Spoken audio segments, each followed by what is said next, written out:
first time ever. Warning acts of terror. We are ready to engage with a two-state solution. Some of his most senior cabinet members. The drivers of a new economic age.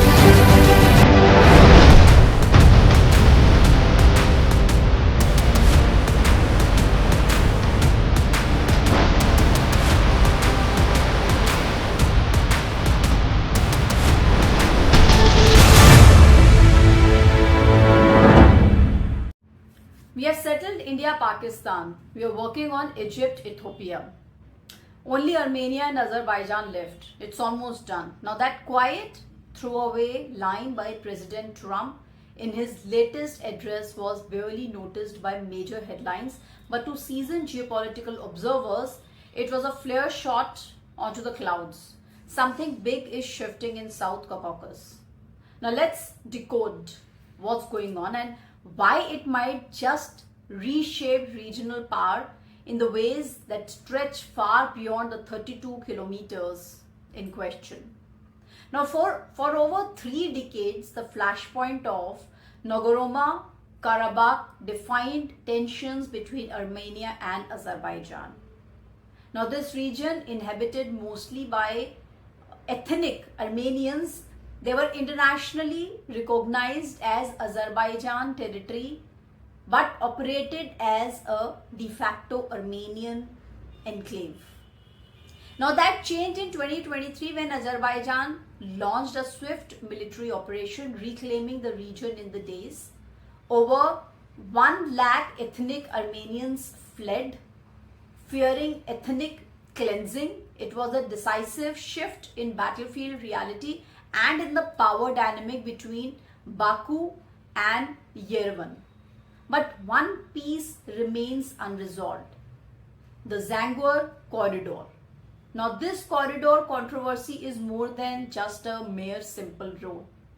At the heart of the proposed peace deal lies a stretch of land slicing through Armenians' southern province, and this isn't just a 32-kilometer route, it's a geopolitical artery.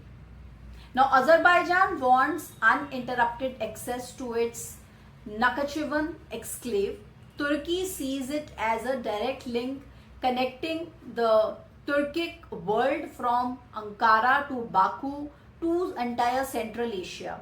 Iran sees danger. The corridor would box it out of the north-south trade and deepen Turkish-Azeri dominance. Russia once wanted in, but now with Armenia freezing its Gesto ties and peacekeepers being sidelined, Moscow is now watching from the shadows. China saw BRI opportunity until reports of its infrastructure proposals quietly vanished. And now enters an unexpected player, the United States. The American pivot, creative diplomacy, or it's a strategic capture. Now, recently, a US envoy floated a bold proposal. Let us lease the corridor. We'll manage it for 100 years, guarantee open access for all sides, and neutralize the political landmine. Surprising? Maybe, but it's classic American real politic channeling Panama Canal logic into the Caucasus is if this gains traction, Washington could insert itself directly into Eurasia, most volatile corridor, frustrating Moscow, unsettling Tehran, and or even Beijing. And there's early momentum. Both Armenia and Azerbaijan are reportedly open to US-led solution. A second UAE-hosted meeting is already lined up between their leaders. But don't count on smooth sailing. Armenia's gamble is peace versus protests. Now the Armenian Prime Minister is watching a political tightrope. Protests are already rising at home. A corridor lease could also look like surrender to many Armenians, especially after the exodus from Karabakh. But from the other side, The calculus may be this as a painful concession now might buy Armenia long-term peace, Western backing and a break from Moscow's cold grip. So then what about the Russia's fade from enforcer to now an observer? Let's not forget this region was once Russia's playground. Both Armenia and Azerbaijan were part of CSTO, Putin's NATO alternative, and Azerbaijan left in 1999. So Armenia froze CSTO ties in 2023 after Russia peacekeepers watched passively during Azerbaijan's offensive. Today both nations are making deals outside Russia's orbit, possibly even over its objections. So that's not just a corridor, that's a redrawing of influence. So what is the strategic takeaway?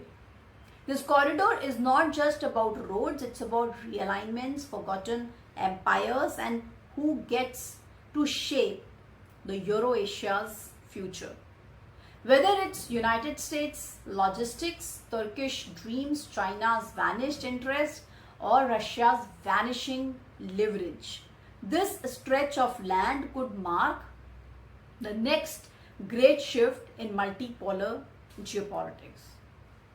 Watch this space, because what's happened in 32 kilometers could even ripple across the continents. That's all from my side in this video. I'll see you in the next video.